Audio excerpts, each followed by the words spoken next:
মক্কার লোকেরা, আমি উমর তোদেরকে ঘোষণা করি, যাদের স্ত্রী বিধবা করতে চাস, যাদের সন্তানগুলিকে তোরা এতিম করতে চাস, আয় আমি উমরের তরবারির নিচে আজকে থেকে প্রকাশ্যে নামাজ চালু হবে। আল্লাহর হুকুম নামাজ প্রকাশ্যে মানুষ পড়বে, যদি কেউ বাধা দেয় আমি উমর তরবারি দিয়া তা ফয়সালা করব। এর আগে এই বক্তব্য দেওয়া কারো সাহস ছিল না। আবু জাহেল ঘর থেকে বাহির হইছে, আবু জাহিল্লা তরবারি লইয়া। কে রে এত বড় বড় বক্তব্য দেয়? যখন তাকায়া দেখে হযরত ওমর বক্তব্য দেয়, আবু জাহেল দৌড় মাইরা ঘরের ভিতরে ঢুকছে।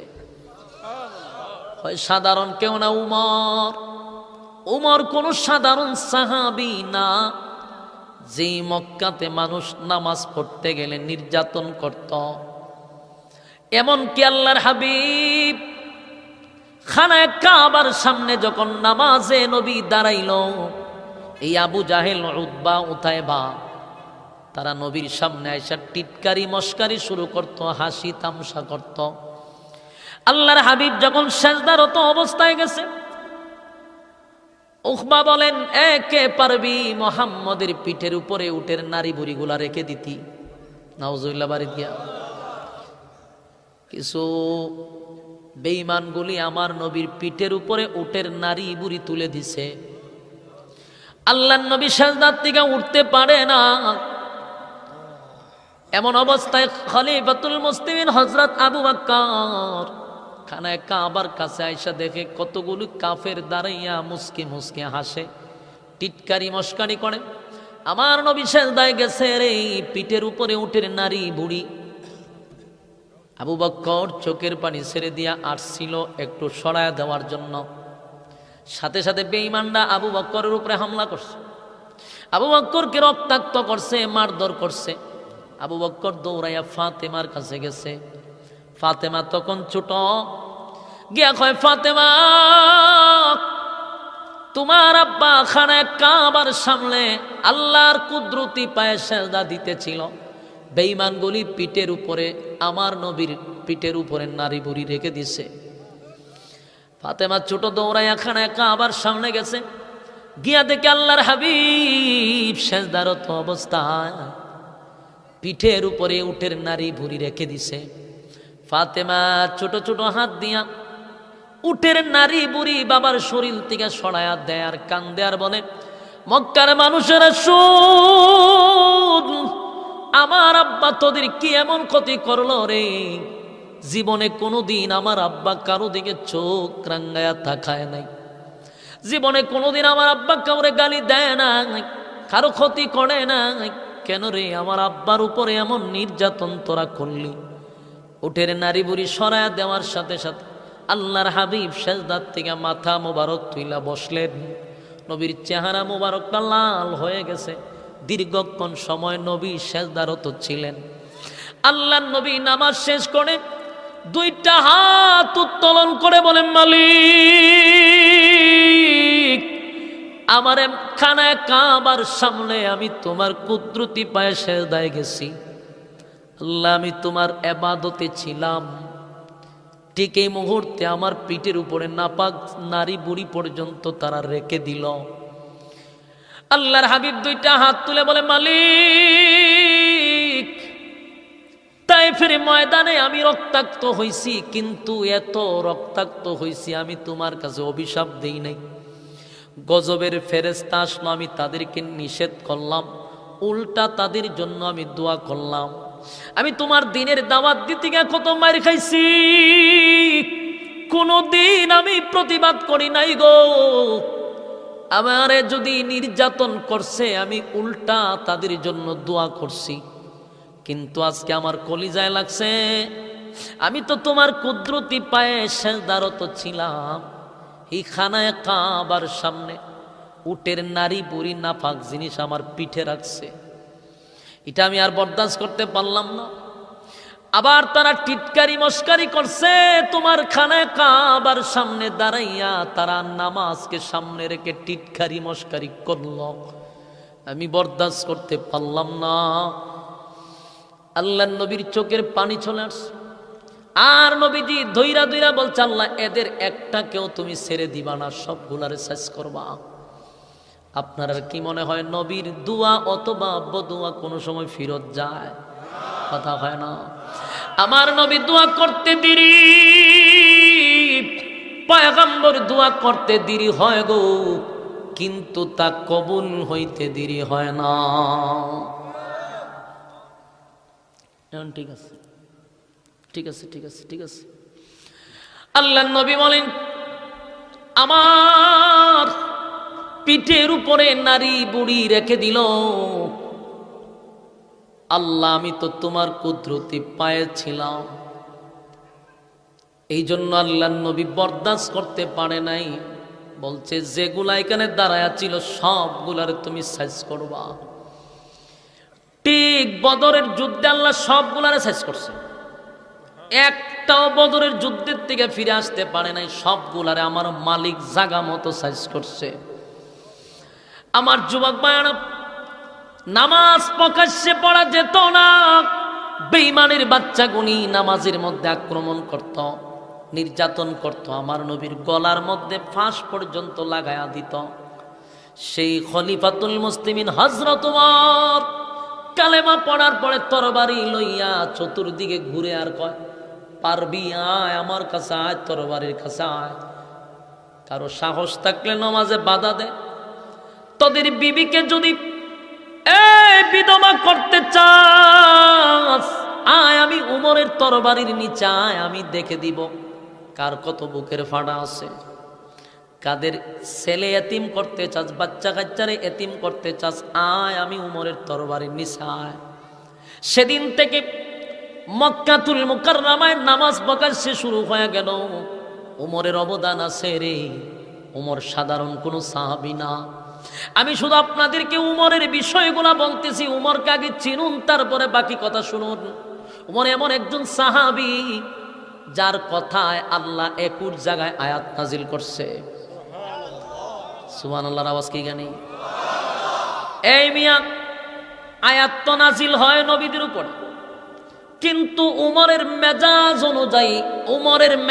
অনুযায়ী আমার আল্লাহ 21 জায়গায় কোরআনের আয়াত নাজিল করছে। চারটি গানি কথা নয়, সাধারণ কথা নয়। আল্লাহ উমরকে কতটুকু পছন্দ করত যে উমরের মেজাজ অনুযায়ী আয়াত পাঠায়া দিত। সুবহানাল্লাহ। সেই উমর সাধারণ কোন সাহাবী নয়, যেই উমরের কথা নদী শুনতো, পানি শুনতো। সুবহানাল্লাহ। চিন্তা করেন উমর কেমন জিনিস। মিশরে একজন গভর্নর ছিল, তখন তৎকালীন সময়ে হযরত উমর ছিল দেশের প্রেসিডেন্ট। একটা দুইটা দেশের প্রেসিডেন্ট না, 50টা রাষ্ট্র উমরের আঙ্গুলের ইশারায় চলত।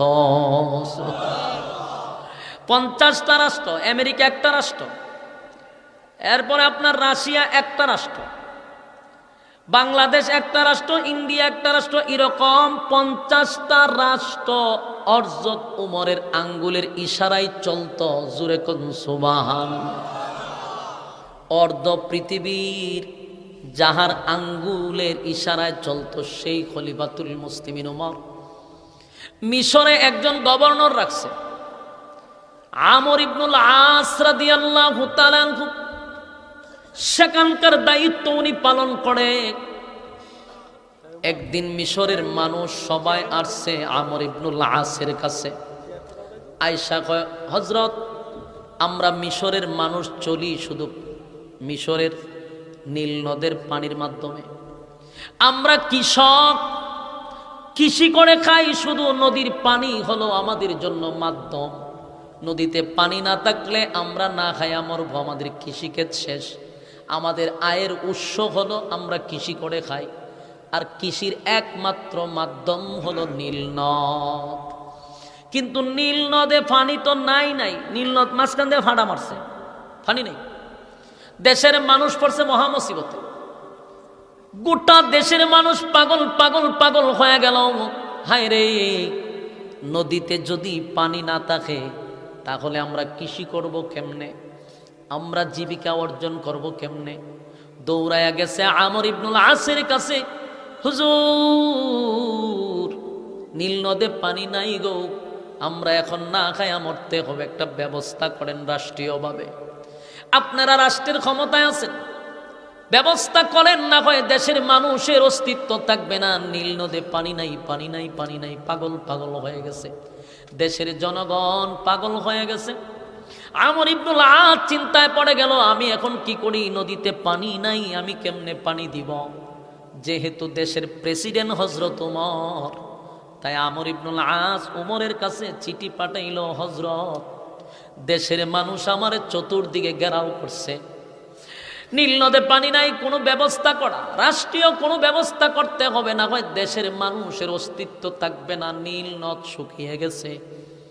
হযরত ওমর চিঠি পাওয়ার পরে উল্টার একটা চিঠি লেখছে আমর ইবনুল আসের কাছে নয়, চিঠি লেখছে নদীর কাছে। সুবহানাল্লাহ, কি বাড়ি গিয়া কইবা? চিন্তা করেন, চিঠি লেখছে নদীর কাছে। চিঠিটা কি লেখছে? এই নীল নদ, আল্লাহ তোরে বানাইছে আমাদের গোলামির জন্য, তোরে বানাইছে আমার গোলামি করার জন্য। নদী আমাদের গোলামি করে, সূর্য আমাদের গোলামি করে, চন্দ্র আমাদের গোলামি করে, কুল কায়নাত মানুষের গোলামি করে, আর মানুষকে বানাইছে আল্লাহর গোলামির জন্য। আমার যুবক ভাইরা, এই মালিক বলে বললে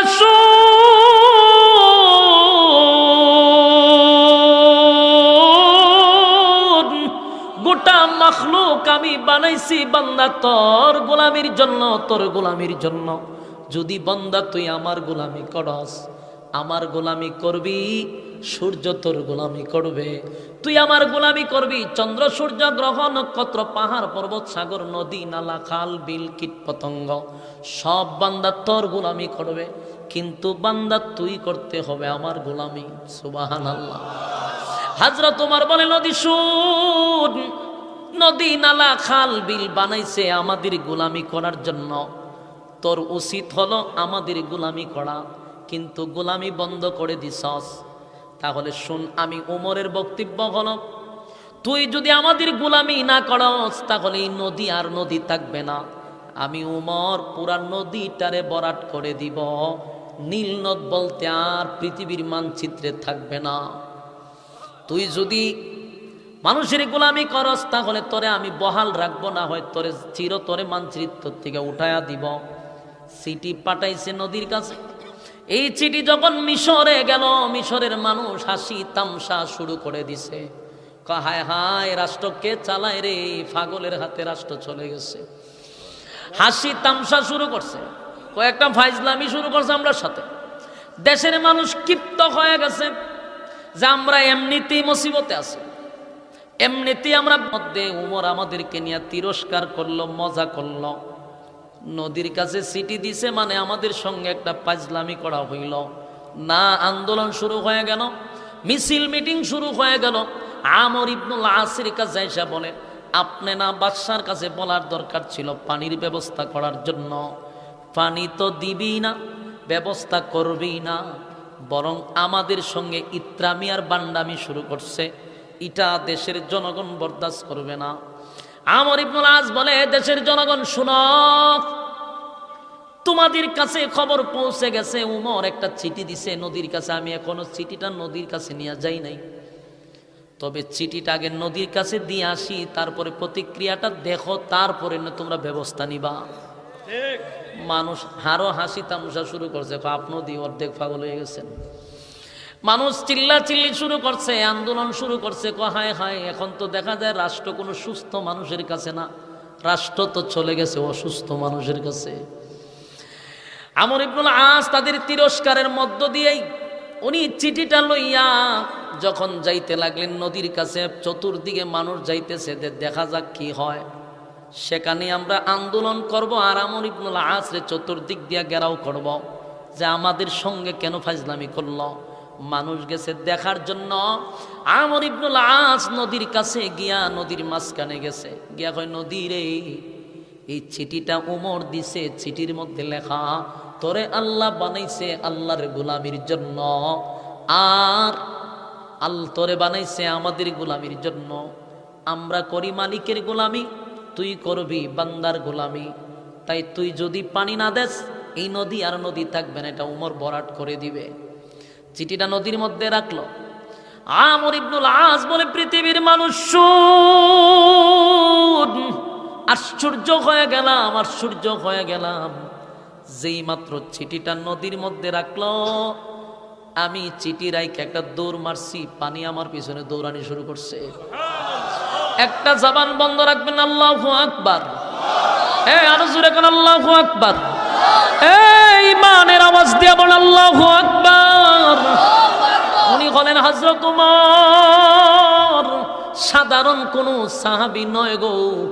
উমরের কথা নদী শুনে দেশের চতুর্দিকের মানুষগুলো আশ্চর্য হইয়া কয়, কি দেখলাম, কি দেখলাম, কি দেখলাম। নদীও নাকি উমরের কথা শুনে। আমর ইবনুল আস বলে, শুনো, নদী কেন উমরের কথা শুনবে না? কারণ উমর মালিকের কথা শুনে, তাই উমরের কথা নদী শুনে। উমর তো আসল মালিকের সঙ্গে সম্পর্ক, যেই মালিক পানি দেয় তার সঙ্গে সম্পর্ক। তাই উমর যেই মালিকের সঙ্গে সম্পর্ক করছে, তাই মালিকের গোলাম নদী কথা শুনতে উমরের বাধ্য। এর নাম হলো উমর। আমার যুবক ভাইয়েরা, উমরের নাম শুনলে পরে শয়তানও এই রাস্তা দিয়ে যাইতো না। প্রতিটা মানুষের সাথে শয়তান থাকে, এটা জানেননি আপনারা? প্রত্যেকটা মানুষের সঙ্গে শয়তান থাকে। যত বড় পীর হোক, তত বড় শয়তান তার সঙ্গে থাকে। আপনি যত বড় আল্লাহওয়ালা, তত বড় আল্লাহওয়ালা শয়তান আপনার সঙ্গে থাকবে। শয়তান প্রত্যেকটা মানুষের সঙ্গে থাকে, কারো সঙ্গে বেশিও থাকে। শয়তানের পুরা টিম আল্লাহওয়ালাদের সঙ্গে থাকে। সাধারণ পাবলিকের সঙ্গে যদি থাকে 5 জন, একজন আলেমের সঙ্গে শয়তান থাকে 100 জন। কথা হয় না? আপনার চেয়ে বেশি থাকে। কিন্তু শয়তান 100 জন মিললেও একজন আলেমরে যতটুক প্রদ্বষ্ট করতে পারে, সাধারণ পাবলিকরে একটা শয়তান এর থেকে বেশি ক্ষতি করতে পারে। এই জন্য উলামায়ে কেরামদের সঙ্গে শয়তান আছে আপনারা তে তুলনায় বেশি। প্রতিটা মানুষের সঙ্গে শয়তান থাকে রে। সাহাবীদের সঙ্গেও শয়তান ছিল, কিন্তু উমরের কাছে শয়তান ভুলেও যাইতো না। উমর যেই রাস্তা দিয়া যাইতো, শয়তান ভুলেও সেই রাস্তা দিয়া ঢুকতো না। তার নাম হযরত উমর। রাষ্ট্র চালাইছে, দেশের প্রেসিডেন্ট ছিল। বলুন, দেশের কি ছিল? দেশের প্রেসিডেন্ট ছিল গো। আজকে দেশের বড় বড় রাষ্ট্রনায়করা উমরের ইতিহাস পড়ে, উমরের রাষ্ট্র চালায়। উমরের রাষ্ট্র চালানোর পুরা ক্যাটালগটা তারা পড়ে এবং নিজেই বাধ্য হয়। যেমন ভারতের ইন্দিরা গান্ধী হয়, মারা গেছে। সে বলছিল, যদি পৃথিবী শান্ত করতে চাও তাহলে উমরের শাসন ব্যবস্থা শুরু করো। উমরের শাসন আমলে কেমন ছিল? আমাদের দেশের একটা চেয়ারম্যান যদি হয়, এর ফডর এলাকার তখন যায় না, এর গুন্ডা বাহিনীর কারণে এলাকার তখন যায় না। 1.5 টাকার এক চেয়ারম্যান না, চেয়ারম্যান গলার টাইম আছে নি এখন চান, কিন্তু হেরও একটা গ্যাং বাহিনী আছে, এরও কিছু গুন্ডা ফান্ডা সুরবাটপারের সাথেও থাকে। এক গ্রামের মধ্যে, ইউনিয়নের মধ্যে একটা মানে সন্ত্রাস বাহিনী লালন পালন করে। 1.5 টাকার এক চেয়ারম্যান, এরও সন্ত্রাস বাহিনী আছে। অথচ হযরত উমর ছিল দেশের প্রেসিডেন্ট। কিন্তু ওই উমর দেশের প্রেসিডেন্ট থাকা অবস্থায় দেশ কেমনে চালাইল? রাতের গভীরে ঘুমাইতো না। সবাই যখন ঘুমিয়ে যাইত, হযরত উমর গভীর রাত্রে ঘুম থেকে জাগ্রত হয়ে যাইত। ওইটা গোটা এলাকা, নিজের এলাকা ঘুরে দেখত। একদিন রাস্তা দিয়া যায়, দেখে একটা তাঁবুর মধ্যে বাতি জ্বলে। গভীর রাত্রে তাঁবুতে বাতি জ্বলে রে।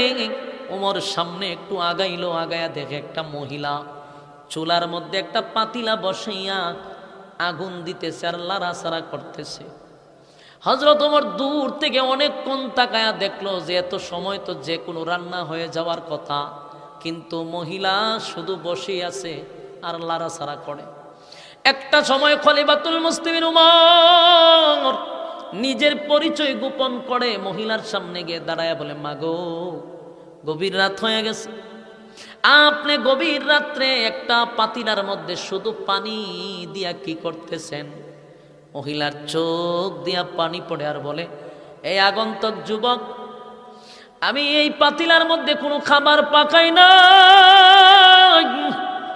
আমার 2টা বাচ্চা 3 দিন ধরে কোনো খাবার নাই, পেটের খিদায় তারা কাতরাচ্ছে, আমি তো মা, আমার কাছে খাবার চায় রে, আমি আমার সন্তানকে খাবার দিতে পারি না, সান্ত্বনা দিয়েও পারি না।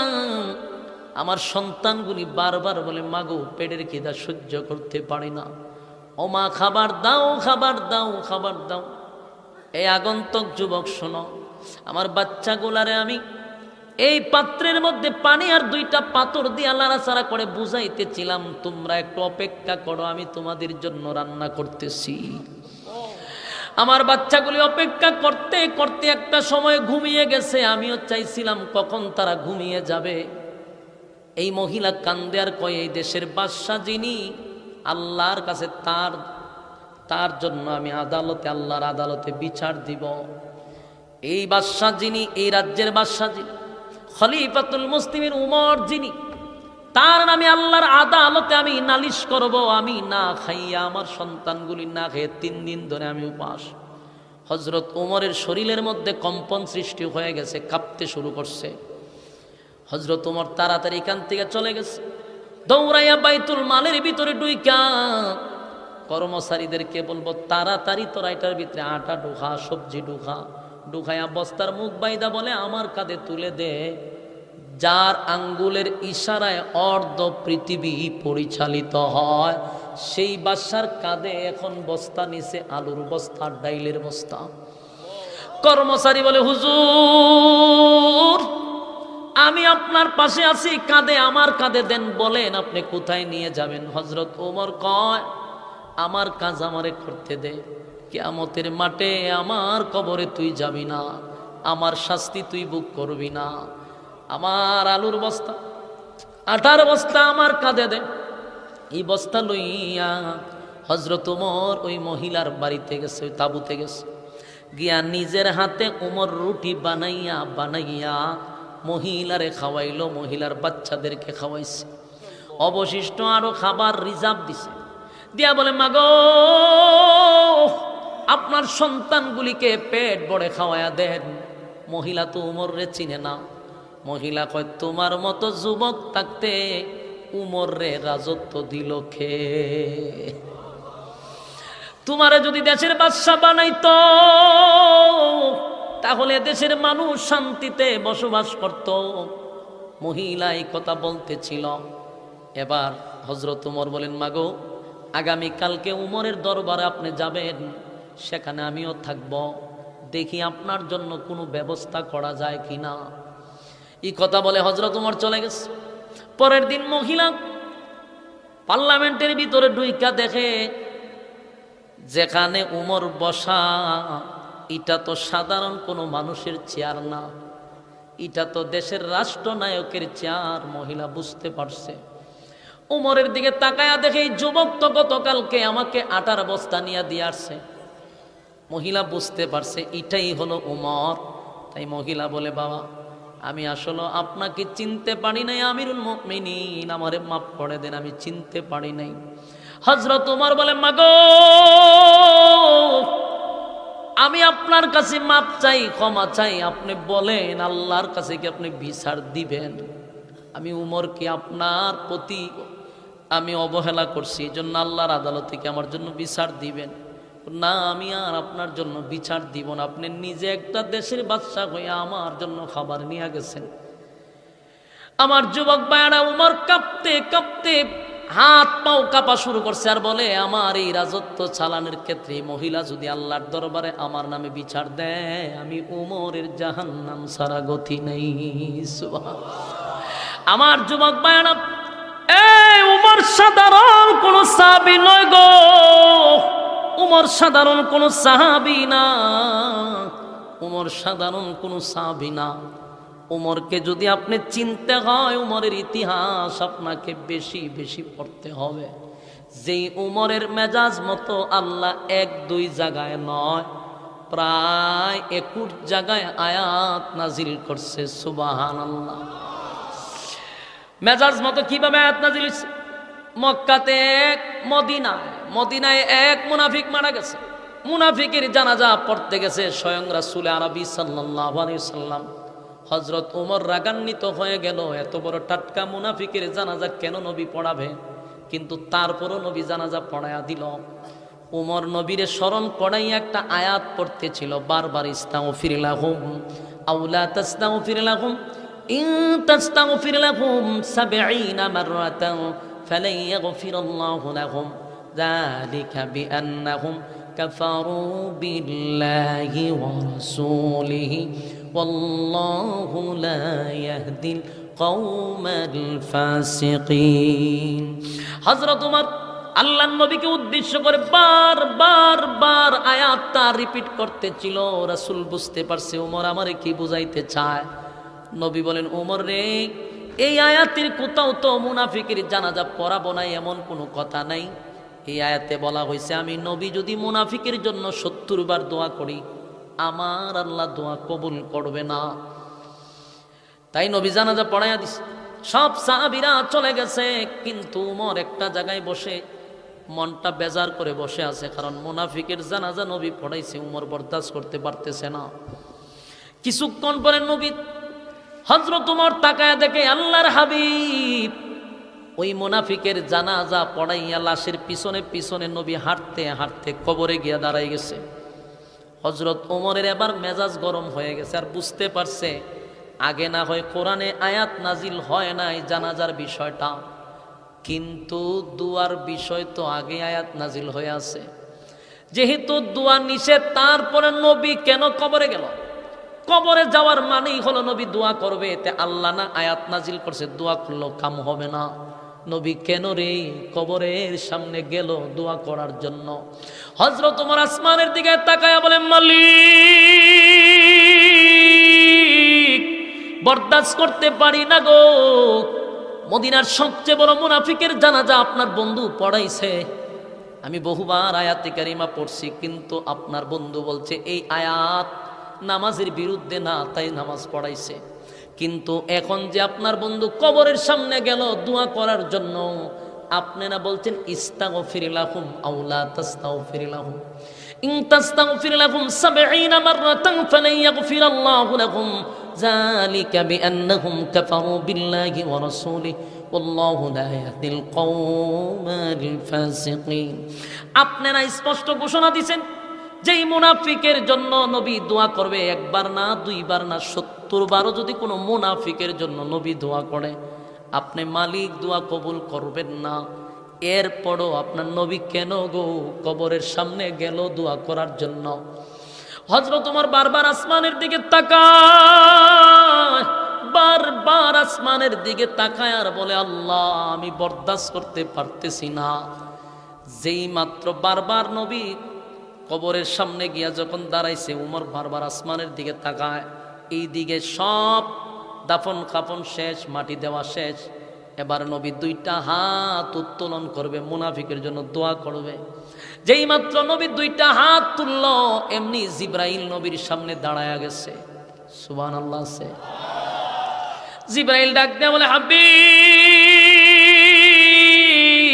হাত লামান, দোয়া করবেন পরে, দোয়া করবেন পরে।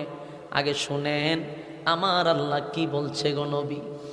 আপনার ওমরের সিদ্ধান্তটা আমার মালিকের কাছে বড় পছন্দ। চিৎকার দিয়া কোন সুবহান।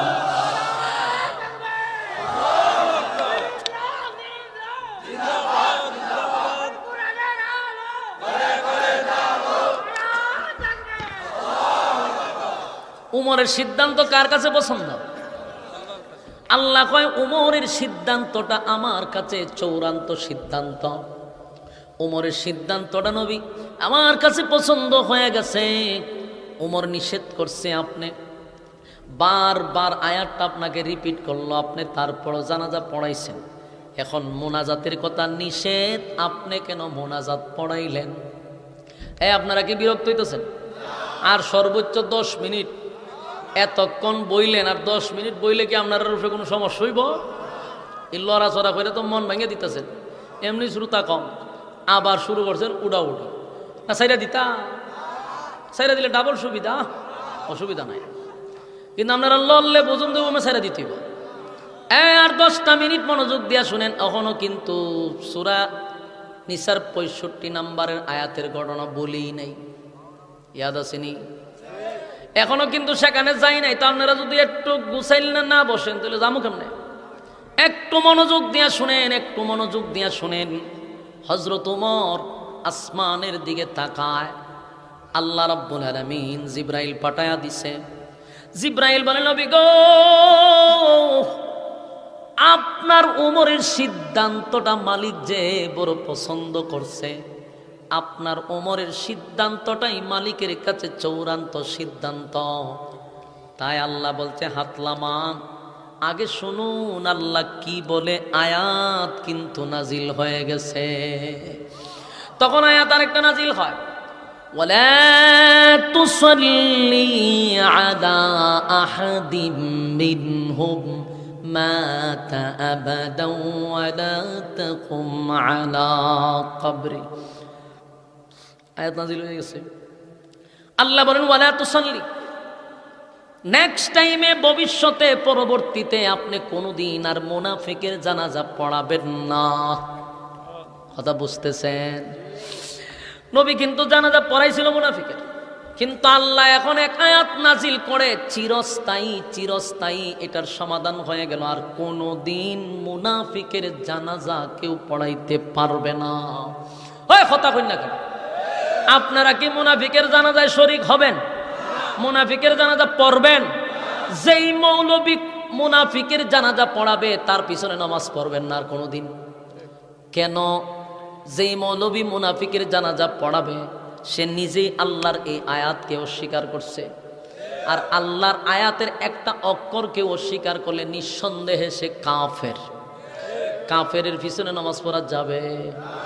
সাবধান, মুনাফিকের জানাজা পড়া যাবে না। স্পষ্ট কথা। কার কথা? আমাদের সমাজে মুনাফিক আছে না নাই? বহু আছে, বহু আছে। আন্তর্জাতিক মানের মুনাফিকও আছে, গ্রামগঞ্জের মুনাফিকও আছে, মহল্লার মুনাফিকও আছে, পাড়ার পাড়ায় মুনাফিক আছে না না? আমাদের সমাজের বহু মানুষ মুনাফিকি করছে। তারা মারা গেলে আমাদের মসজিদের ইমাম সাহেবরা কেমনে রে তার জানাজাটা পড়ায়? আমাদের দেশে বহু মুনাফিক জানা কোরআনের বিরোধিতা করছে, কোরআনের বিরোধিতা করছে, আলেমদের বিরোধিতা করছে, মাদ্রাসার বিরোধিতা করছে, আল্লাহর আইনের বিরোধিতা করছে। আলেমদের নাম শুনলে নাক ছিটকাইছে। এরা হলো প্রকাশ্যে মুনাফিক। এরা নিজের দাবি করে আমি মুসলমান, কিন্তু উলামায়ে কেরামদের নাম শুনলে নাক ছিটকায়। এরা যখন আল্লাহর হুকুমের কথা শুনে তখন তারা সহ্য করে না, নবীর তরিকা মানে না, কিন্তু নিজের দাবি করে মুসলমান, মাদ্রাসা দেখতে পারে না। এই সমস্ত মুনাফিক যদি সমাজে মারা যায়, কুকুর বিড়ালের মতো রাস্তাঘাটে পড়ে থাকবে, কিন্তু তার জানাজা পড়ানো যাবে না। ফ্যাসিস্ট আমলে বহু এমপি মন্ত্রী ছিল জাতীয় পর্যায়ের মুনাফিক, আন্তর্জাতিক মানের মুনাফিক, যারা মিডিয়ার মাধ্যমে স্পষ্ট বলছে, মৌলবাদী বইলা গালাগালি করছে, মাদ্রাসাকে ব্যাঙের ছাতা বলছে, কোরআনের বিরোধিতা করছে, নবীর বিরোধিতা করছে, মাদ্রাসার বিরোধিতা করছে, আলেমদের বিরোধিতা করছে। এমন মানুষ মারা যাওয়ার পরেও মসজিদের ইমাম গিয়া জানাজা পড়াইছে, কিছু কিছু ক্ষেত্রে বাধ্য হইয়া পড়াইছে, এছাড়া উপায় নাই।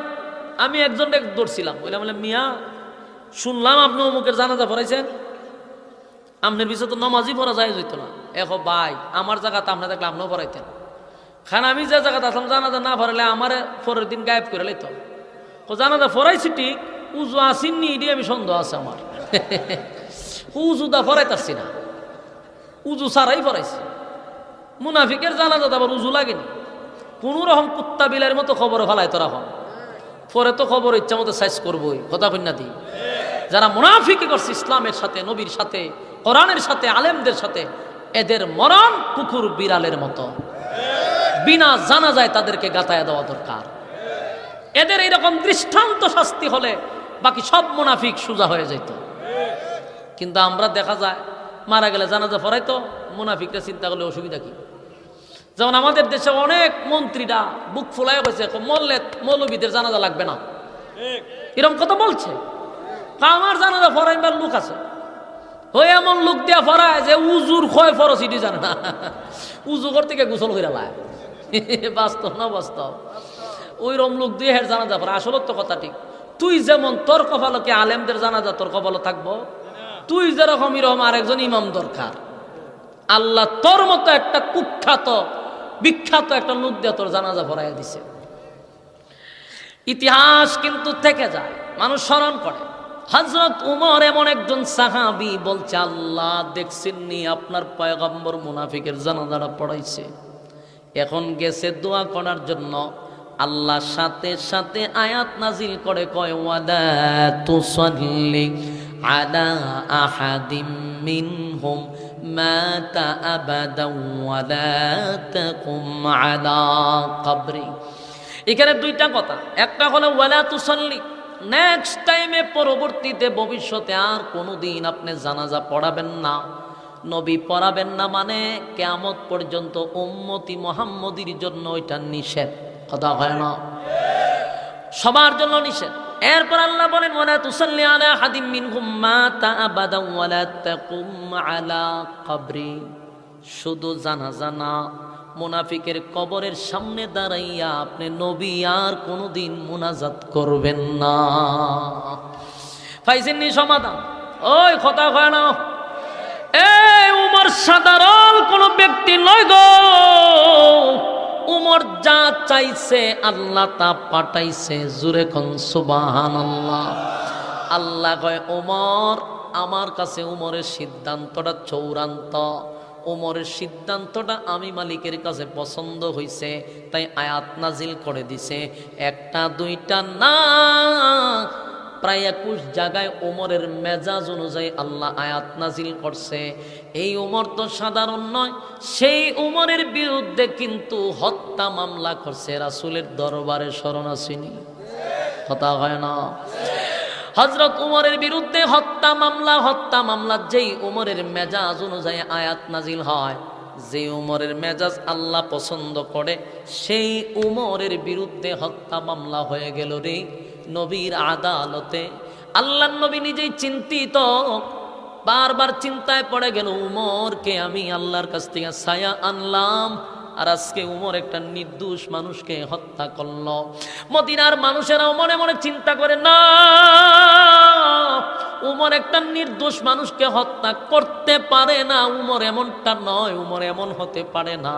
কিন্তু তদন্ত নিয়ে দেখা যায় উমর নির্দোষ মানুষকে হত্যা করছে, যার কোনো অপরাধ ছিল না। এখন এই মামলা তো হত্যা মামলা। আদালতে যখন উমরকে নেওয়া হয়েছে, অবস্থা তো ভয়াবহ শুরু হয়ে গেছে। এখন কি করা যায়? উমরের এই ব্যবস্থার উপরে মামলা হয়ে গেছে, হত্যা মামলা। বিচারক হলেন স্বয়ং রাসূলুল্লাহ, সুবহানাল্লাহ। রাসূল হলেন বিচারক, হযরত উমর হলেন অপরাধী। গোটা মদিনায় মানুষ কান্নার রোল পড়ে গেছে। হায় রে, উমরের বিরুদ্ধে এখন হত্যা মামলা। উমরের বিরুদ্ধে হত্যা মামলা মানে উমরকেও হত্যা করা হবে, এটাই হলো আইন। কথা হয় না? এটাই তো আইন। তুমি একজনকে হত্যা করবা, বিচার হলো তোমারও হত্যা করা। এই বিচার যদি বাংলাদেশে বাস্তবায়ন হতো, আল্লাহর কসম বাংলাদেশে খুন খারাপি হইতো না। আর এখন বর্তমানে দেখেন, কুকুর বিড়ালের রক্তের দাম আছে, মানুষের রক্তের দাম নাই। কারণ একজনে খুন করলে তার সর্বোচ্চ শাস্তি হলো 5-6 মাস, আবার বাইরে আইসা পড়ে চিন্তা করে, আরে মাইরা আমি 1 বছর জেল খাটাবো, অসুবিধা কি? যদি মৃত্যুদণ্ড হইতো তাহলে একটা মানুষকে হত্যা করার আগে চিন্তা করতো আমারও তো মরণ লাগবো, তাই মানুষ আর খুন খারাপি করতো না। আমার যুবক ভাইয়েরা, হাবিবে কিবরিয়া হলো দেশের রাষ্ট্রনায়ক গো। পয়গম্বরের বিরুদ্ধে হত্যা মামলা। গোটা মদিনায় কান্নার রুল পড়ে গেছে, মানুষ উমরের জন্য কান্দে, নবী নিজেও পেরেশানির মধ্যে পড়ে গেছে। হায় রে, উমরকে আল্লাহর কাছ থেকে চাই না, এখন এত বড় দরবারও পড়লাম, উমরের বিচার আমি নবীর করতে হবে মৃত্যুদণ্ড। যখন সব কিছু ওকে হয়ে গেল, চতুর্দিক দিয়া যখন আনা গনা শুরু হয়ে গেল, এবার কোর্টে যখন হযরত উমরকে হাজির করা হলো, অপরাধীর কাঠগড়ায় হযরত উমর পয়গম্বর বিচারকের আসনে বৈশা এখন বিচারের রায় দিবে মৃত্যুদণ্ড। যেই মাত্র রায় দিবে, ঠিক এই সময় জিবরাইল নবীর সামনে হাজির। জবান বন্ধ রাখবেন, আল্লাহু আকবার, আর জোরে আল্লাহু আকবার। এই ইমানের আওয়াজ দিয়া বলেন আল্লাহু আকবার। আল্লাহর পয়গম্বর যখন বিচারের রায় দিবে তখনই জিবরাইল নবীর সামনে এসে কয়, হুজুর দাঁড়ান, রায় দিবেন পড়ে। আপনি হইলেন বিচারক, ওমর হলো অপরাধী, অপরাধীর কাঠগড়ায় হযরত ওমর, আর আপনি হইলেন বিচারকের কাঠগড়ায়। মামলা লড়ার জন্য কিন্তু একজন উকিল লাগে। সুবহানাল্লাহ, মামলা লড়ার জন্য একজন উকিল লাগে গো নবী। আজকের এই মামলার উকিল স্বয়ং আল্লাহ নিজেই হয়ে গেছে। সুবহানাল্লাহ, উমরের মামলা স্বয়ং আল্লাহ লড়বে। সুবহানাল্লাহ, সুবহানাল্লাহ। এই উমর সাধারণ কোন সাহাবী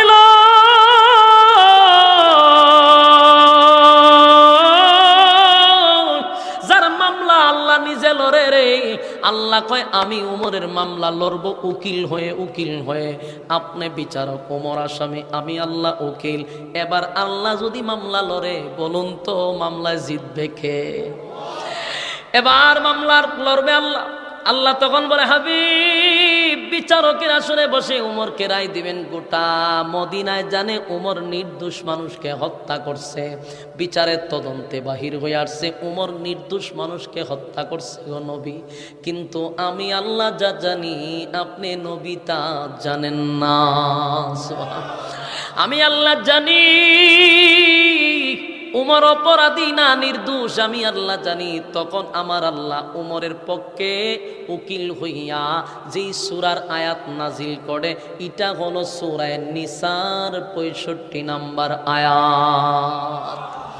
আমি আপনাদের সামনে যে আয়াতে কারিমা তেলাওয়াত করছি, সূরা নিসার 65 নম্বর আয়াতটা তখন এই ঘটনারে কেন্দ্র করে চিরস্থায়ী সমাধান দেওয়ার জন্য আল্লাহ নিজে উকিল হইয়া আল্লাহ তখন এই আয়াত নাজিল করে বলে, ফালা ওয়া রাব্বিকা লা ইউমিনুনা হাত্তা ইউহাক্কিমুকা ফীমা শাজারা বাইনাহুম সুম্মা লা ইয়াজিদু ফী আনফুসিহিম হারাজান মিম্মা কাদাইতা ওয়া লিমু তাসলিমা।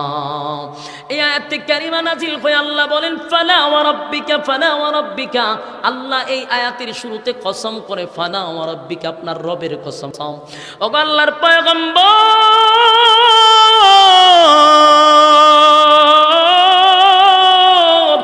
আপনার রবের কসম করে বলি, ফালা ওয়া রাব্বিকা, আপনার রবের কসম, আপনার রবের কসম। ওমর নির্দোষ কোনো মানুষকে হত্যা করে নাই। চিৎকার দিয়া কোন সুবহান। আল্লাহ কয় নির্দোষ মানুষকে হত্যা করে না, অথচ গোটা মদিনায় লারা পড়ে গেছে রে, ওমর একটা নির্দোষ মানুষকে হত্যা করছে। আল্লাহ উকিল হইয়া বলে, আপনার রবের কসম, ওমর কোনো নির্দোষ মানুষকে হত্যা করে নাই। ওমর যেই লোকটারে হত্যা করছে সে মূলত কোনো মুসলমানই ছিল না, সে ছিল একটা মুনাফিক। কথা হয় না? সে কি ছিল? আল্লাহ কয় সে ছিল মুনাফিক।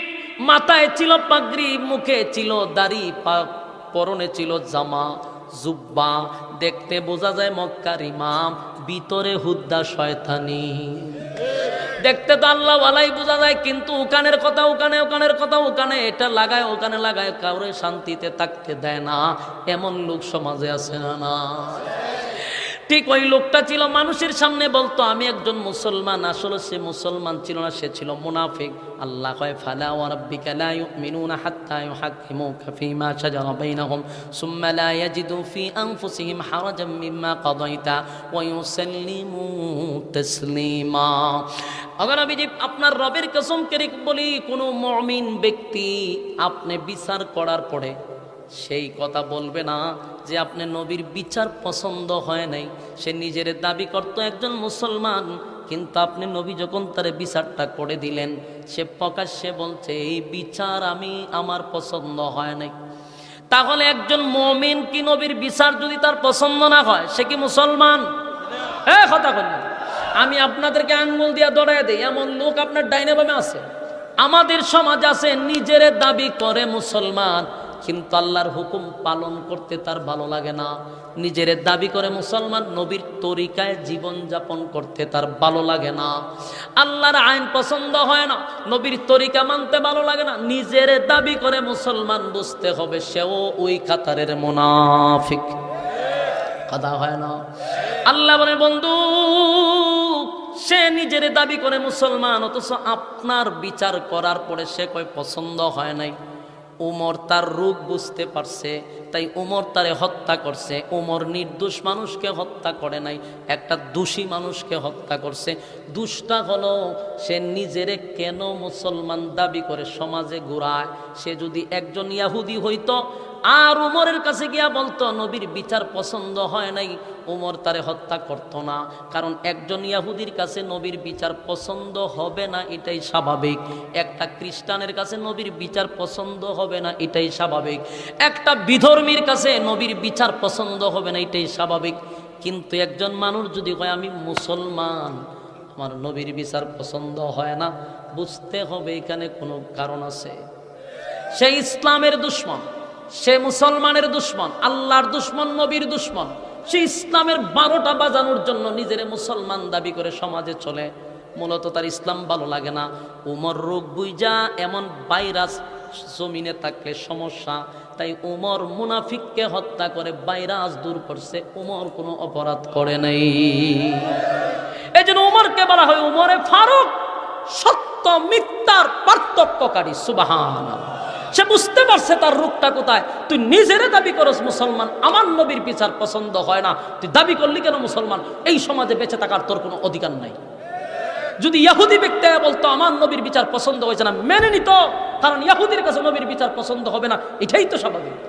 কিন্তু মুসলমান হইয়া নবীর বিচার পছন্দ হয় না, তুই মুসলমান নয়, তুই মুসলমান বেশদারি মুনাফিক। কথা হয় না? এমন মুনাফিক আমাদের সমাজে আছে না নাই? এমন মুনাফিক যদি তাকে বুঝবেন, সেও ওই কাতারের মুনাফিক যারা নিজেরে বলে আমি মুসলমান, নবীর তরিকায় চলতে ভালো লাগে না, আল্লাহর হুকুম পালন করতে ভালো লাগে না। এরাও জাতির জন্য ভাইরাস। ইসলামিক আইন থাকতে তাদেরকে হত্যা করা হতো। নূরে ইরফানে मोहब्बत दिल में बर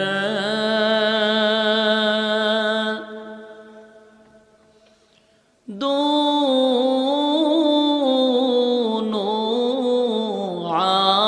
आलम से हमें कर बेखबर। जलन तो ने दी है मेरे दिल में यारो,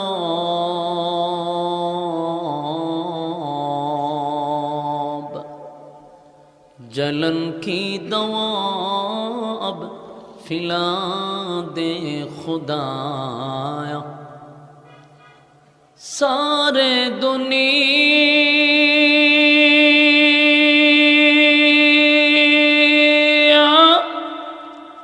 तय किया मैं मिसल दो देखा नहीं तेरी मानंद खूबसूरत चांद भी होता नहीं। बलगल العلا بكماله كشف الدجى بجماله.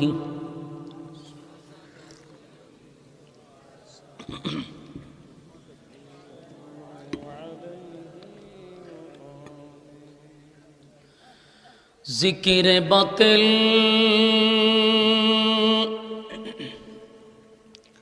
को हटा दे दिल से रबे, जिक्र में तेरे लगा दे रोज शाबिला इलाहा. শেষ দিতেছে, একটু কমান, আউটপুটে কমান. লা ইলাহা ইল্লাল্লাহ. আমি না বললে ধরবেন না. আমি কি বলছি বারবার কমার কথা? তাহলে ধরবেন না. লা ইলাহা লা ইলাহা ইল্লাল্লাহ লা ইলাহা. সাউন্ডটা লড়াইছে, এতক্ষণ ভালো ছিল না, কেন লড়া? আমি বলছি আপনারে, তৈরি ডিরম হয়েছে কেন? আবার ঠিক করেন, জায়গাটা নেন, পণ্ডিতি করেন. ইল্লাল্লাহ লা ইলাহা ইল্লাল্লাহ লা, ধরেন না, ঠিক আছে. লা ইলাহা ইল্লাল্লাহ মুহাম্মাদুর রাসূলুল্লাহ সাল্লাল্লাহু আলাইহি ওয়াসাল্লাম. আলহামদুলিল্লাহ, ষাটশালা পূর্বপাড়া এলাকাবাসীর উদ্যোগে আয়োজিত আজকের এই বার্ষিক ওয়াজ ও দোয়ার মাহফিলের সম্মানিত সভাপতি হযরত মাওলানা মোহাম্মদ নিজাম উদ্দিন সাহেব দামাত বরকাতুহুম শেষ দিতেছে. আজকের মাহফিলের বিশেষ আকর্ষণ হিসাবে এতক্ষণ আপনাদের সামনে গুরুত্বপূর্ণ নসিহত পেশ করেছেন হযরত মাওলানা হাবিবুর রহমান মিসবা সাহেব, খতিব গাউসুল আজম জামির মসজিদ কুটি. ওয়াজ করেছেন হযরত মাওলানা আবু মুসা সাহেব, হযরত মাওলানা রফিকুল ইসলাম মুসা সাহেব, হযরত মাওলানা সাজিদুর রহমান সাহেব সহ দিগার হযরত উলামায়ে কেরাম, উপস্থিত আগত তরুণ যুবক ভাইয়েরা, মুরব্বিয়ানে আযাম, মাইকের আওয়াজ যতটুকু দূরে যায় অবস্থানরত পর্দানিশী মা ও বোনেরা, সকলকে আমার অন্তরস্থল থেকে জ্ঞাপন করছি মোবারক সবটুকুন শুকরিয়া আল্লাহ সুবহান মহিয়ান গরিয়ান সর্বশক্তিমান আল্লাহ পাকের জন্য, যিনি হাজারো মানুষের মাঝখান থেকে কিছু সংখ্যক মানুষকে সুস্থ অবস্থায় দ্বীনি মজলিসে বসার আসার তৌফিক দান করছেন. শুকরিয়া আদায় করছি আলহামদুলিল্লাহ. লক্ষ কোটি দুরুদ এবং সালাম আল্লাহর সৃষ্টির প্রধান আকর্ষণ জনাবে মুহাম্মদুর রাসূলুল্লাহ সাল্লাল্লাহু আলাইহি ওয়াসাল্লামের উপর. সম্মানিত সুধী, আপনারা আসতে পেরে বসতে পেরে খুশি না বেজার? উপস্থিতিতে বোঝা যায় আপনারা এখানে আসতে খুব কষ্ট হয়েছে এবং বৈশা থাকতে আপনাদের বিরক্ত লাগতেছে. তাহলে রাস্তাঘাটে দোকানপাটে অসংখ্য যুবক ভাইয়েরা অনর্থক অকারণে নিষ্প্রয়োজনে সময় যারা নষ্ট করতেছেন, বিনয়ের সাথে বলবো আপনারা প্যান্ডেলের ভিতরে চলে আসুন. এই ষাটশালা পূর্বপাড়া এলাকাবাসী অক্লান্ত পরিশ্রম করে রাতকে দিন করে সুন্দর একটি আয়োজন আপনাদেরকে উপহার দিয়েছে. এলাকাবাসী যদি মাহফিলে না বসে দোকানপাটে সময় নষ্ট করেন, অত্যন্ত দুঃখজনক. যারা এই আয়োজনটা করছে তাদেরই অক্লান্ত পরিশ্রম, আপনাদের জন্যই আজকের আয়োজন। দীর্ঘ সময় আপনারা দোকানপাটে ছিলেন, এবার সব কিছু বাদ দিয়ে প্যান্ডেলের ভিতরে চলে আসুন। যতক্ষণ আপনারা প্যান্ডেলটার ভিতরে থাকবেন, গুনাহ না হওয়াটাই সম্ভব। প্যান্ডেলের বাহিরে গেলে গুনাহ হওয়াটা সম্ভব।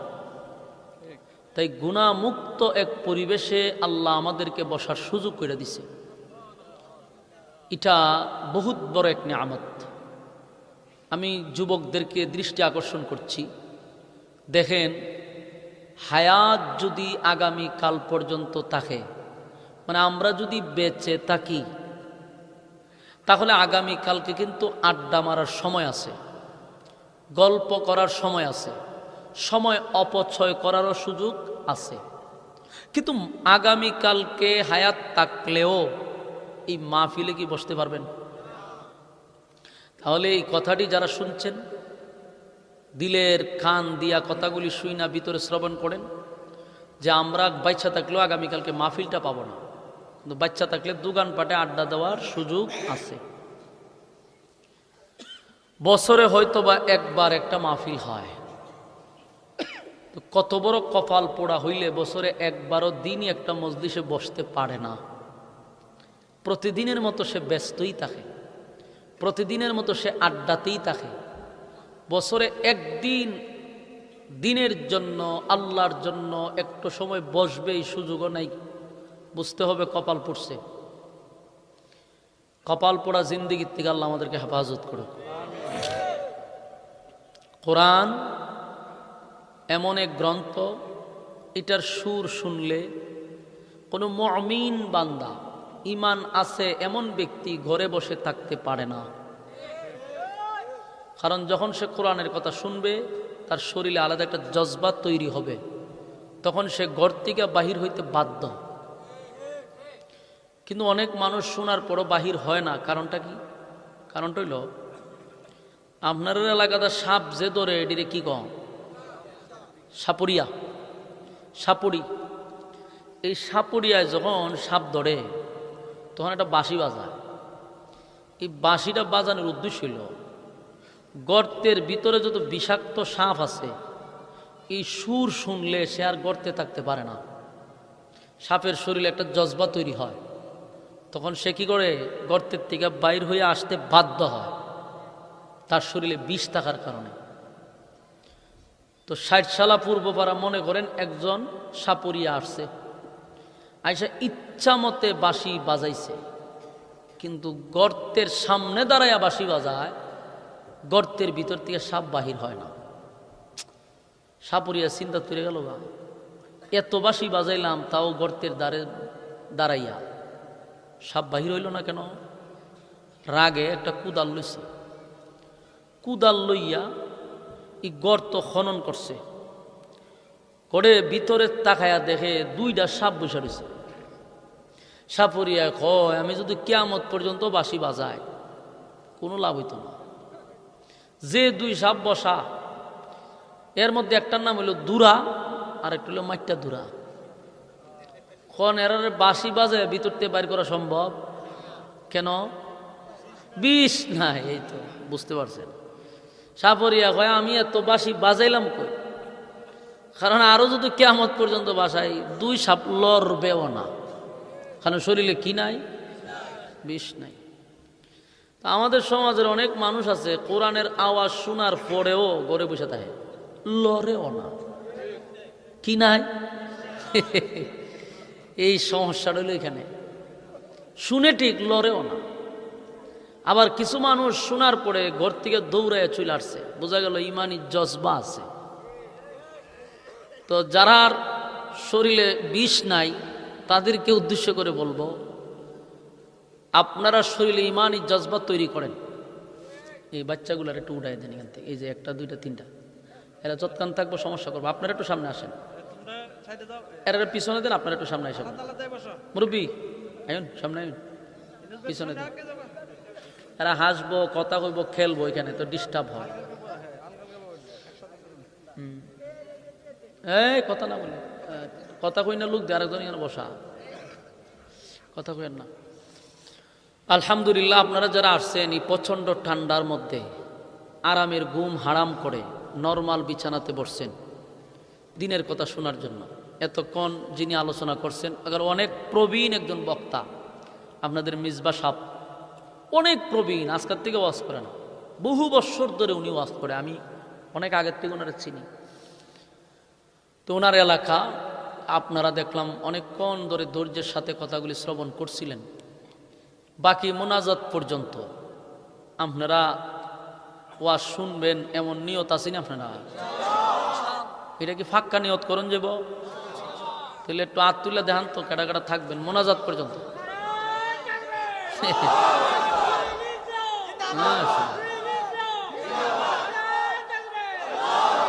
মাশাআল্লাহ, তাহলে আপনারা কি তো মোনাজাত পর্যন্ত থাকবেন নিয়ত? আচ্ছা, ওয়াদা বর খেলাপ করা এটা কিসের খাসলত? এই ওয়াজও জানেন? তো ওয়াজ দিয়ে বলতে আপনারা জানা আছে। ওয়াদা দিছেন মোনাজাত, এখন যদি কেউ উঠে কি হইয়া যাইব? তাহলে আমার দায়িত্ব কি? আমি যদি কেউ উঠে আমি খালি এতটুকু বলবো কে যায়, আপনারা সবাই বলবেন মুনাফিক যায়, ইজ্জত থাকবো নি? এই মন বসে থাকেন, জাগা মতো আটকাইছি। উইটা গেলে একমাত্র প্রস্রাব, বাথরুম, সিগারেট, দুইটা তিনটা জিনিসের লেসুটি দেওয়া যেতে পারে। একজনের নেশা ধরছে সিগারেট, করবো কি তা? দুইটা টান দিয়া ফালায় আবার এসা করতে হবে। খাওয়ার সুযোগ দিলাম, কারণ জটকাট এখন ওয়াজ করে এখনই আপনারা বিড়ি খাওয়া সারানো আমার দ্বারা সম্ভব না। এই জন্য আপনারা সুযোগ দিতে হইব। এই জন্য আপনি বিড়ির নেশা ধরলে আপনি যাইবেন গিয়ে দুইটা টান দিয়া আবার আয়া করবেন। ইখানে বইয়া টান দেওয়া যেত না, তাহলে জীবনের লেগে বিড়ি খাওয়া আপনার বন্ধুই যাবো। আল্লাহ আমাদেরকে মোনাজাত পর্যন্ত তাকার তৌফিক দান করুক, আমিন। আপনারা কোরআনে কারীম শোনার জন্য আসছেন।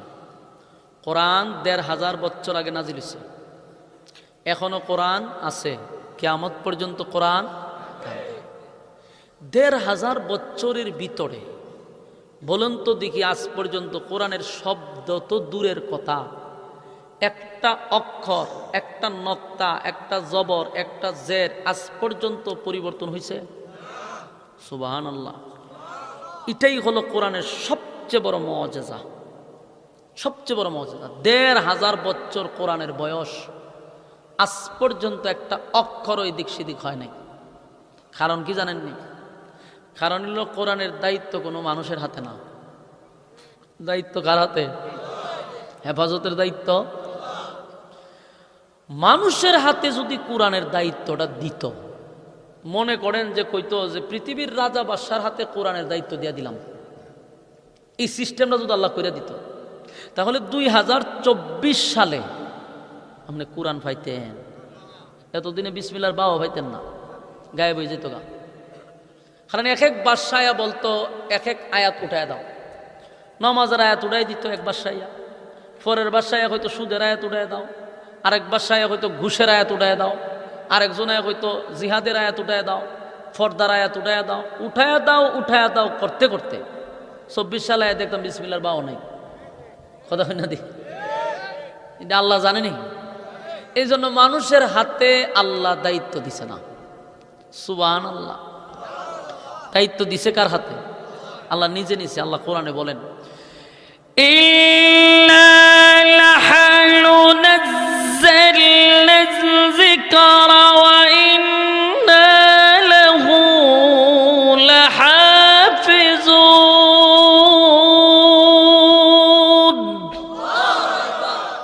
নাজিল করছে আল্লাহ, হেফাজতের দায়িত্ব নিছে আল্লাহ। ঘটনা কি তা? সাউন্ড ডাইবা যায় করে কি করছে? খাইলে তো গলা খাইলে একটু মারেন, হালকা একটু দেন। সাউন্ড ডাইবা যায় কেন? ডাইবা যায় কেন? আল্লাহ বলেন, ইন্না নাহনু নাযালনা যিকরা ওয়া ইন্না লাহু লাহাফিজুন। কোরআন আমি নাজিল করছি, তার হেফাজতের দায়িত্ব কে নিছে? এজন্য কিয়ামত পর্যন্ত কোরআন থাকবে, একটা শব্দেরও পরিবর্তন হবে না ইনশাআল্লাহ। গেল এক। ২ নম্বর, পৃথিবীতে হাজার হাজার গ্রন্থ আছে, ১০০ বছর ২০০ বছর গেলে পরে রাইটার আর তালাশ করে পাওয়া যায় না। কিন্তু ১৫০০ বছরের ভিতরে এদিক সেদিকই নাই। যত গ্রন্থ আছে প্রত্যেকটা গ্রন্থের রাইটার, যিনি লেখক, পৃষ্ঠার শেষ মাথায় লেখা থাকে গ্রন্থ লিখতে আমার ভুল হতে পারে, ধরিয়ে দিবেন, পরবর্তীতে সংশোধন করব। এটা রাইটারের বক্তব্য। পাইছেন না আপনার এরকম? আমি এখনো দেখছি লেখা থাকে এবং নাম্বার সহ দেওয়া থাকে। এখন বলে যে আমার এই গ্রন্থটি লিখতে ভুল হইতে পারে, তার মানে রাইটার দুর্বল। পৃথিবীর যত বড় রাইটারই হোক এই কথা বলতে বাধ্য যে আমার ভুল হতে পারে, দুর্বলতা, সংশোধন করব, ধরিয়ে দিবেন, রাইটারের বক্তব্য। পৃথিবীতে শুধু একটা গ্রন্থ আছে যে রাইটার হেডলাইনে লেখছে ভুল নাই, চ্যালেঞ্জ। কইছে ভুল নাই, ভালো ধরে দেখা। কইছে ভুল নাই এতটুকু শেষ না, ওই যে সন্দেহ করা যাবে না। যালিকাল কিতাবু লা রাইবা ফীহ।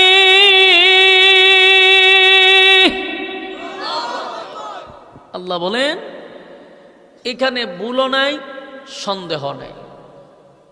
আল্লাহ রাব্বুল আলামিন এই গ্রন্থের মধ্যে এবং হেডলাইনে লেখছে যেটা মাঝে কি নাই, ভুল। তাহলে সেই কোরআন থেকে কথা শুনতে আপনারা আসছেন। আল্লাহ রাব্বুল আলামিন মোনাজাত পর্যন্ত ধৈর্যের সাথে শ্রবণ করার তৌফিক দান করুক, আমিন। আমরা কথা বলবো যে কোরআনে কোনো ভুল নাই, যে কোরআনে কোনো সন্দেহ নাই। শুনতে রাজি আছি? আমি আপনাদের সামনে সূরা নিসা এর 65 নম্বর আয়াত তেলাওয়াত করছি। বলুন কোন সূরা? নিসা। কয় নম্বর আয়াত? 65 নম্বর আয়াত তেলাওয়াত করছি। এই আয়াতটা নাজিল হয়েছে হিজরতের পরে, তার মানে এটা মাদানী সূরা। এই আয়াতটা যে নাজিল হয়েছে এটা একটা ঘটনারে কেন্দ্র করে নাজিল হয়েছে এবং এটার একটা চিরস্থায়ী সমাধান দেওয়ার জন্য আল্লাহ নাজিল করছে। তাহলে ঘটনাটা কি ঘটলো আর চিরস্থায়ী সমাধানটা কি হইল, এই বিষয়টা শেষ পর্যন্ত বসে থাকলে আপনি পুরাটা ক্লিয়ার শুইনা বাড়ি যেতে পারবেন ইনশাআল্লাহ। কেন নাজিল হলো, প্রথম পয়েন্টগুলা এখন থেকে একটু স্মরণ রাখবেন, তাহলে লাস্টে যখন আমি আলোচনা শেষ করবো আপনার একেবারে ক্লিয়ার বুঝে আসবে যে আলোচনাটা কোথার থেকে শুরু হয়েছিল এবং কোথায় গিয়ে আলোচনাটা শেষ হয়েছে। এই জন্য ভূমিকা মনোযোগ দেওয়া দরকার। একটা ঘটনারে কেন্দ্র কইরা এবং একটা বিশাল সমস্যার সমাধান দেওয়ার জন্য আল্লাহ এই সূরার 65 নম্বর আয়াত নাজিল করছে। এখন আসুন ঘটনাটা কিভাবে ঘটল। মদিনাতে দুইজন ব্যক্তি লাগছে ঝগড়া, একজন ইহুদি আর একজন লম্বা পাঞ্জাবিওয়ালা, দাড়িওয়ালা, টুপিওয়ালা। নিজের দাবি করে আমি একজন মুসলমান, আরেকজন ব্যক্তি প্রকাশ্যে ইহুদি। দুই ব্যক্তি ঝগড়া লাগছে রাস্তার মধ্যে, লাইগা বলে যে দেখো এই পণ্যটা এটা আমার। আরেকজন ব্যক্তি বলে যে না ভাই এটা তো আমার, মূলত মালটা আমার। দুইজন দাবি করে একটা পণ্যের, কিন্তু সারাদিন ঝগড়া করে কেউ কাউরে আর মাল দেয় না, দাবি তো দুজনেরই।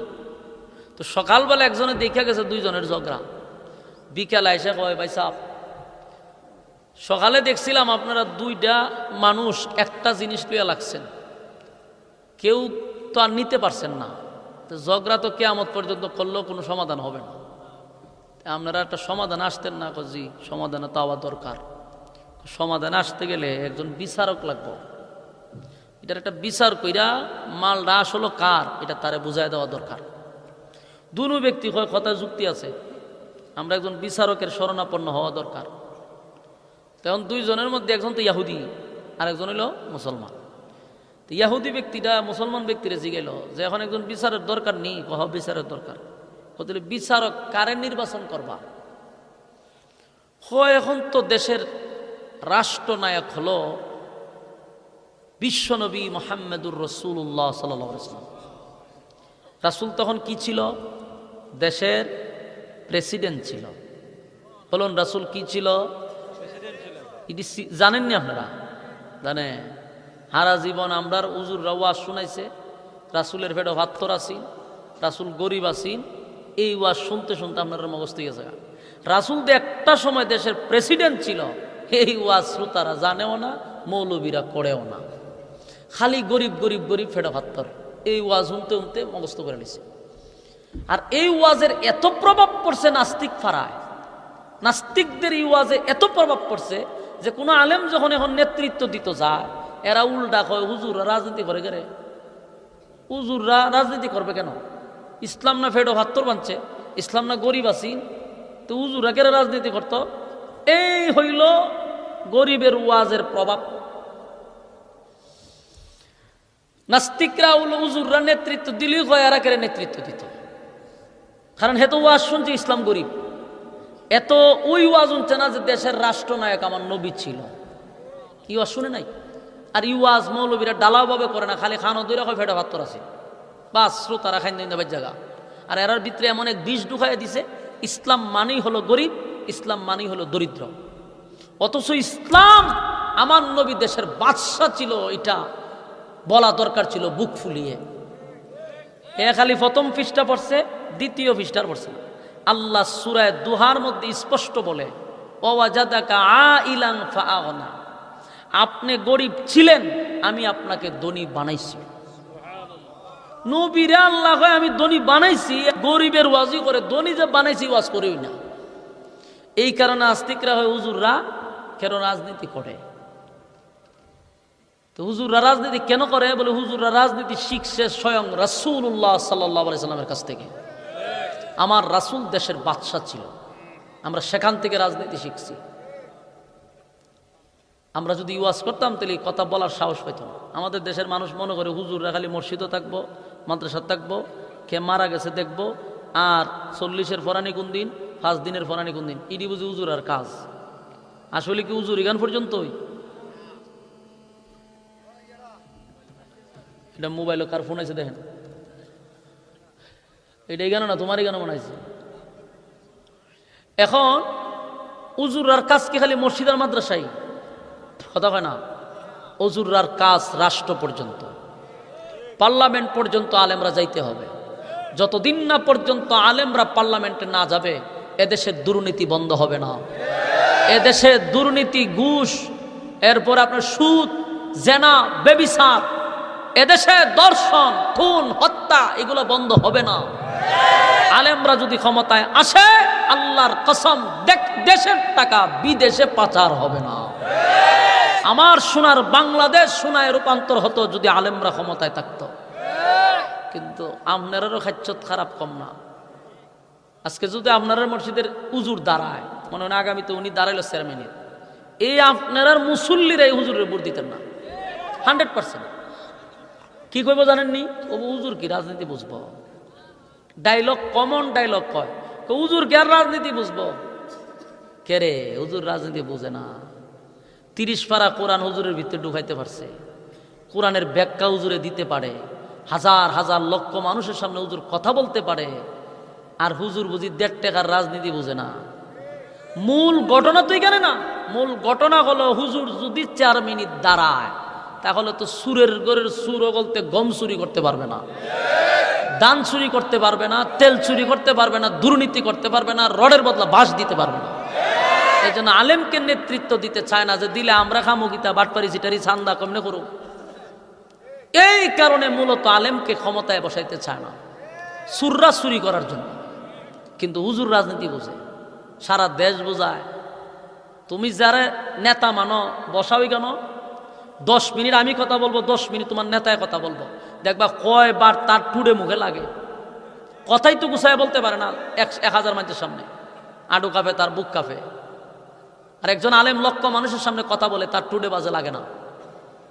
খালি বাহিরের ডিগ্রি হইলেই চলে না, ডিগ্রির মধ্যে তো শিক্ষায় কেমনে রডের বদলা বাঁশ দিতেই, সমাজে দুর্নীতি কিভাবে করবো, এগুলো পিএইচডি করে। তো সম্মানিত শুধু বলুন, আজকের থেকে এটা মাথায় রাখতে হবে, আমার রাসূল দেশের কি ছিল? প্রেসিডেন্ট ছিল, এটা ইয়াদ রাখবেন। ইসলাম খালি গরিব ছিল না, রাসূল দেশের বাদশা ছিল, এটা আপনারা মাথায় রাখতে হবে। তো তখন দেশের বাদশা থাকার কারণে রাসূল আরবি সাল্লাল্লাহু আলাইহি সাল্লামের কাছে এই লোকগুলা গেছে বিচার লইয়া। রাসূলের দরবারে যখন বিচার লইয়া গেছে, গিয়া কই হুজুর মাল এটা আমার, দাবি করে এটা হের। এ কয় না হুজুর মাল আমার, এটা দাবি করে হের।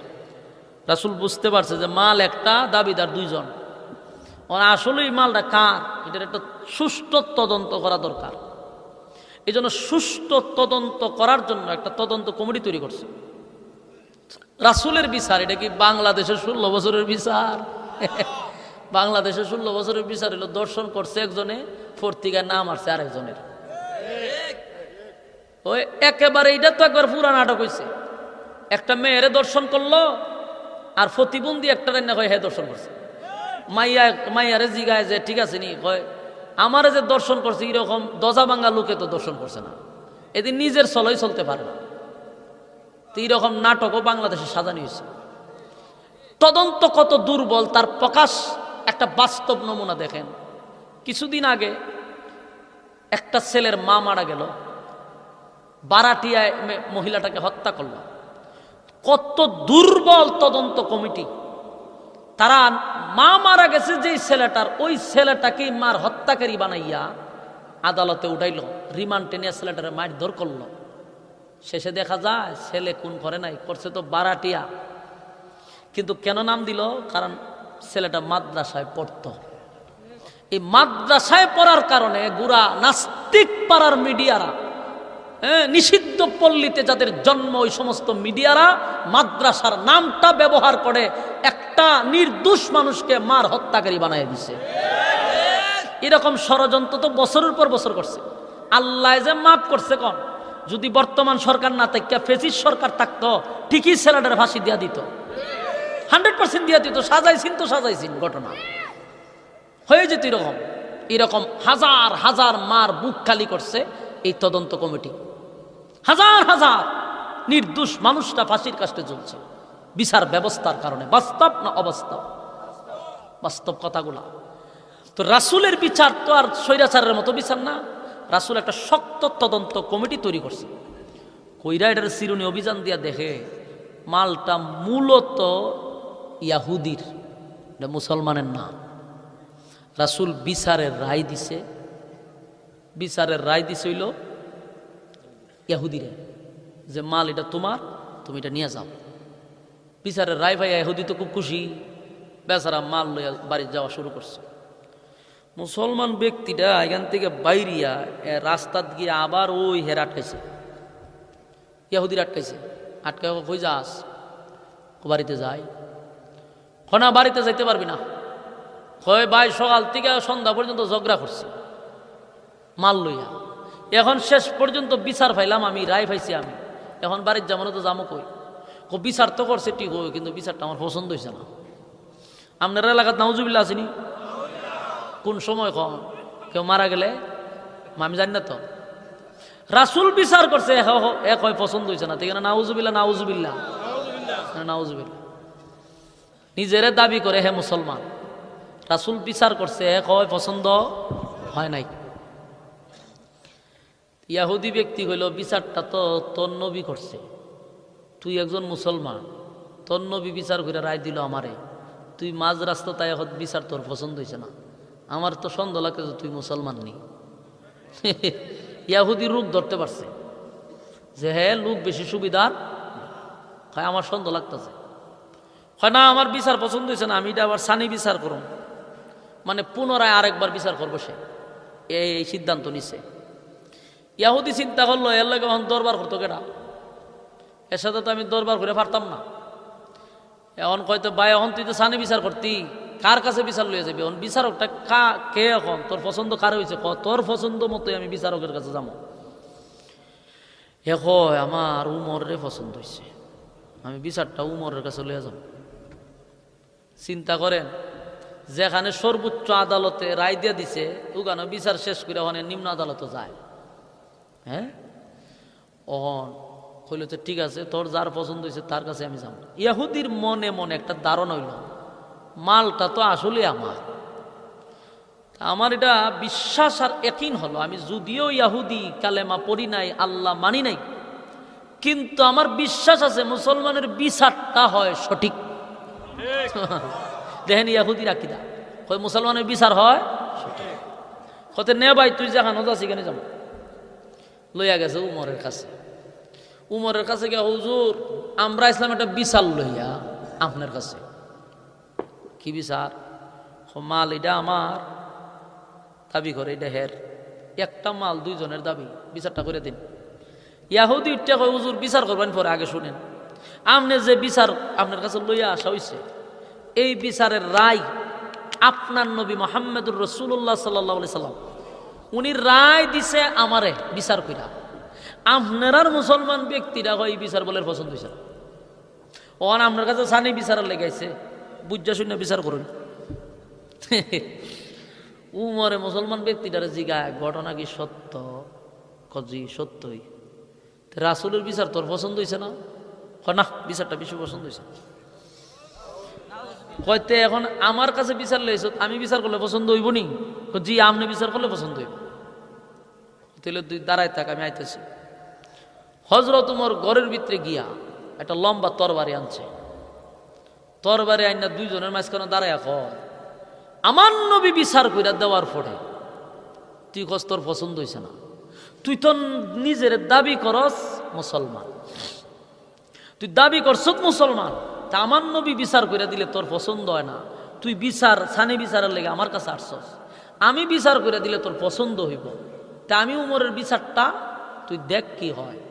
তোর বাড়িটা লইয়া একটা সেদ মারছে, তার বডির থেকে মাথাটা আলাদা করে দিছে।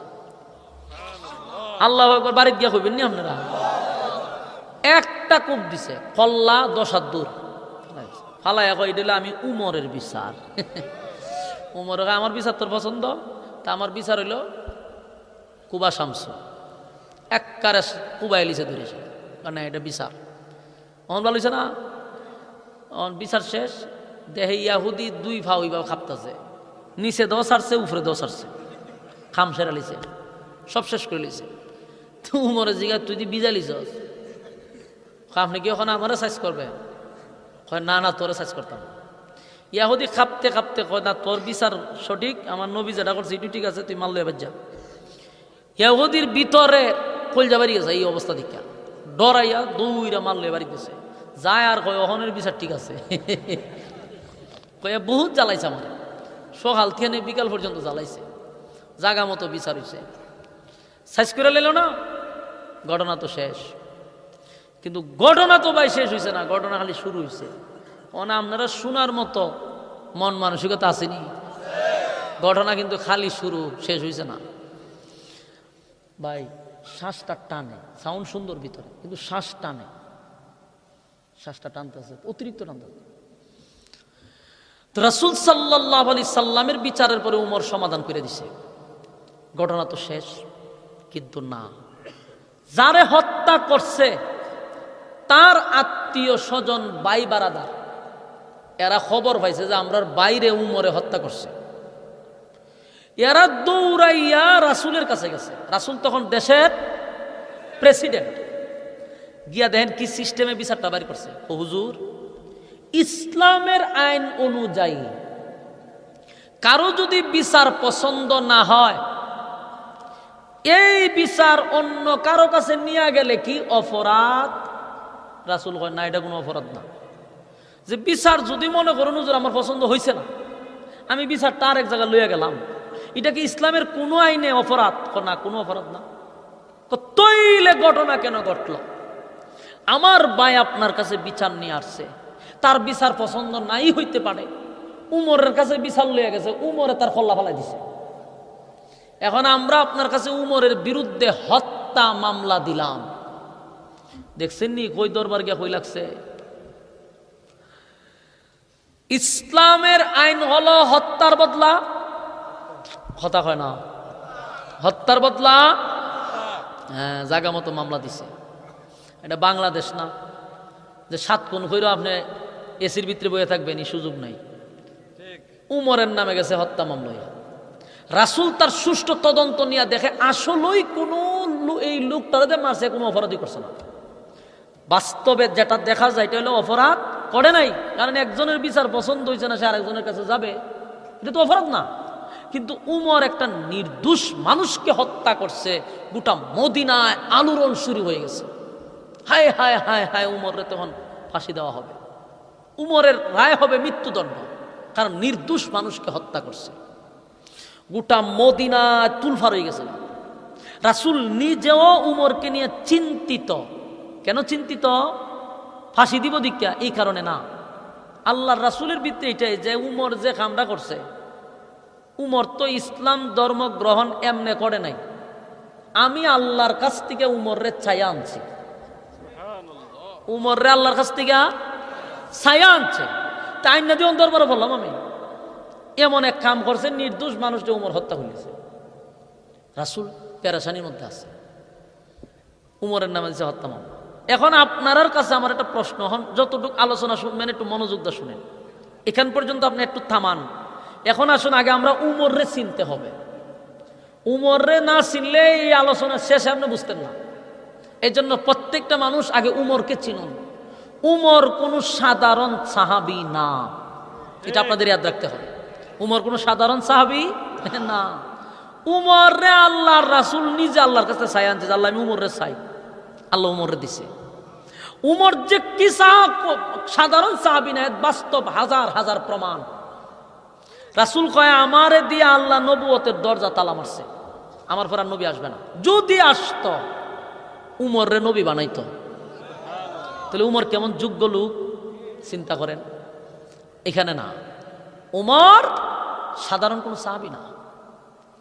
উমর ইসলাম ধর্ম গ্রহণ করার পরে প্রকাশ্যে নামাজ চালু হয়েছিল মক্কায়। এখন বুঝেন উমর কি জিনিস, যেখানে লুকিয়ে লুকিয়ে নামাজ পড়ত। সেই উমর রাসূলের কাছে আইসা বলে, হুজুর কালেমা পড়ছি আমি, তাকায়া দেখি আল্লাহর হুকুম আপনার উম্মতেরা লুকিয়ে লুকিয়ে পালন করে। কেন? আমি আপনার ধর্ম গ্রহণ করছি, আল্লাহ সত্য, আপনি সত্য, কোরআন সত্য, তাহলে এই সত্য ধর্ম লুকিয়ে কেন? আল্লাহ রাসূল কয়, উমর যারা প্রকাশ্যে নামাজ পড়ে এদের উপরে নির্যাতন, স্টিম রুলার চাপায়া দেওয়া হয়। হযরত উমর কয়, হুজুর আমার একটা বক্তব্য দিতে দেন। রাসূল বক্তব্য দেওয়ার অনুমতি দিছে। উমর তরবারিটা লইছে, লইয়া মক্কার মাঠে মাঠে হাঁটে আর কয়, হাত্তা ইউহাক্কিমুকা ফীমা শাজারা বাইনাহুম সুম্মা লা ইয়াজিদু ফী আনফুসিহিম হারাজাম মিম্মা কাদাইতা ওয়া ইউসাল্লিমু তাসলিমা। قال رسول الله صلى الله عليه وسلم من أحب سنتي فقد أحبني ومن أحبني كان معي في الجنة كما قال عليه الصلاة والسلام.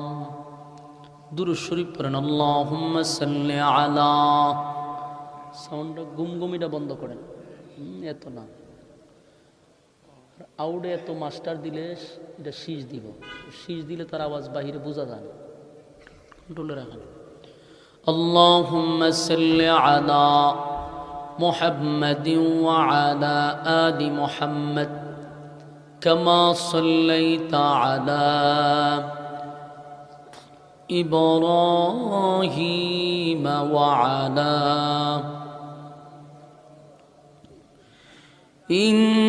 ইন্নাকা হামিদুম মাজিদ।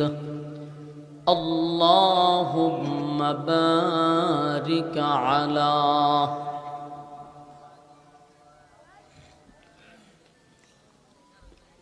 কামা বারাকতা আলা ইব্রাহিম ওয়া আলা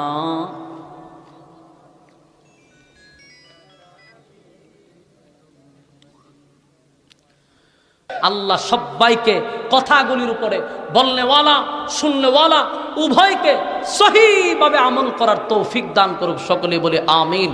আপনারা মৌমাছির মতো বসে আছেন, বলুন আমি যে কথাগুলি বলছি অক্ষর অক্ষরে পালন করা সম্ভব কিনা? হ্যাঁ, হাত তুলেন। ইনশাআল্লাহ নবীর রুহানি সন্তান হিসাবে আমরা যদি দেখি নবীর বিচার পছন্দ হয় না, নবীর তরিকায় চলতে ভালো লাগে না, এমন মুনাফিককে সমাজ থেকে বিতাড়িত করতে রাজি আছি ইনশাআল্লাহ। হ্যাঁ, হাত তুলেন। একবারে মন তিয়া তুলছি নি, পরীক্ষা করতাম নি পরীক্ষা। বিসমিল্লাহ কর, পকেটে আর দোকান সবচেয়ে বড় নোটটা বাই করেন, যতটুক পারেন।